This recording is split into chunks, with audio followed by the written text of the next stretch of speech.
டேய் ஓனரு, அந்த போன்ல அப்படி என்னதான்டா இருக்கு? எப்போ பார்த்தாலும் அதையே நோண்டிட்டே இருக்க.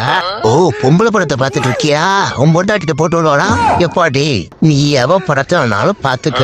முதல்ல என் கூட வந்து விளையாண்டுட்டு அதுக்கு பிறகு உட்காந்து பாரு போ. ஏன்னா நான் கூப்பிட்டுட்டே இருக்கேன், நீ பாட்டுல போனை நோண்டிட்டே இருக்க. என் அம்மா வேற ஏதோ ஒரு கல்யாணத்துக்கு மாப்பிள்ளைய வரவேற்கணும்னு வாடகையை வாங்கிட்டு அனுப்பிவிட்டுட்ட.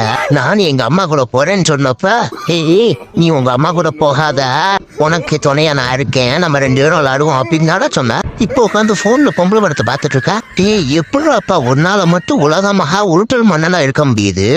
டேய் ஃபைனலா கேக்குறேன், எங்க அம்மா இல்லாம எனக்கு ரொம்ப போர் அடிக்குதே, நீ என் கூட விளையாட வர்றியா இல்லையா? ஏன்னா நான் கேட்டுட்டே இருக்கேன், நீ பாட்டுல உன் போனை பார்த்துட்டே இருக்க.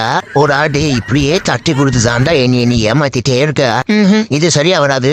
அந்த போனை பிடிச்சு அடிச்சு நொறுக்க போறேன். அப்ப என்ன பண்ணுவோன்னு பாப்போம்டா. இனிமேலாம் உன்னை நம்ப மாட்டேன்டா. இனி எங்க அம்மா எங்க போனாலும் அது பின்னாடியே நானும் போயிருவேன். நீ போனை பார்த்துக்கிட்டே பொழுதையும் போல போய் ஓட்டுறாப்பா.